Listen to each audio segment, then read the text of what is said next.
Hey friends, Burkus here. Welcome back to the Daily Burk, and today we are talking about how to recover from a bad day at work. You have probably had one of those days. It seems like nothing can go right. It seems like you're constantly infighting with your team. You're frustrated. You're not getting the answers or the resources you need, and it's just, it's a bad day. And if you're like a lot of people, what you want at the end of a bad day is like to drive home and just sit alone. Maybe grab some kind of numbing drink, maybe grab a book, maybe take a bath. You want to do something sort of relaxation, but don't.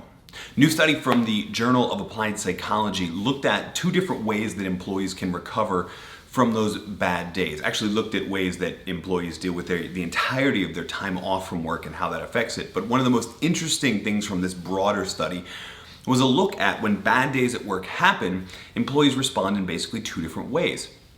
They can either do the relaxation trick, where they kind of come into themselves and they just try and relax, and they report feeling more relaxed, yes, but they don't report a whole lot about the next day. But by contrast, employees, people who had a bad day at work and then respond by continuing with their normal plan and going after activities of mastery. This is going to that language learning class that happens after hours, or going to the gym, or doing something that promotes exercise, something that reminds you that when you try hard, you eventually learn new things and you get better at them.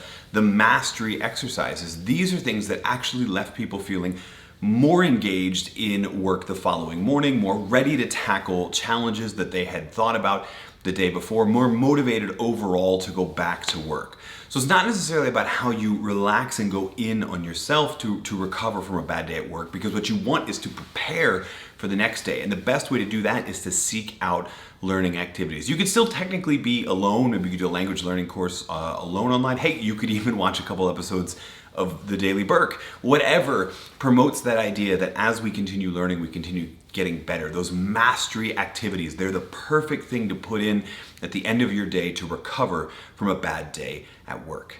Thanks so much for watching this episode of the Daily Burk. Leave a comment below. Let me know what your mastery activities are. What are the activities, the active mastery promoting, learning promoting things that you like to do after good or bad days at work, so that we can get a list going in the comments for anyone to borrow an activity from. While you're in the comments, make sure you're followed or subscribed to the show on whatever platform you're watching this on, because we're posting new episodes every single weekday and I want to make sure you don't miss a single one. Thank you again so much for watching the Daily Burk.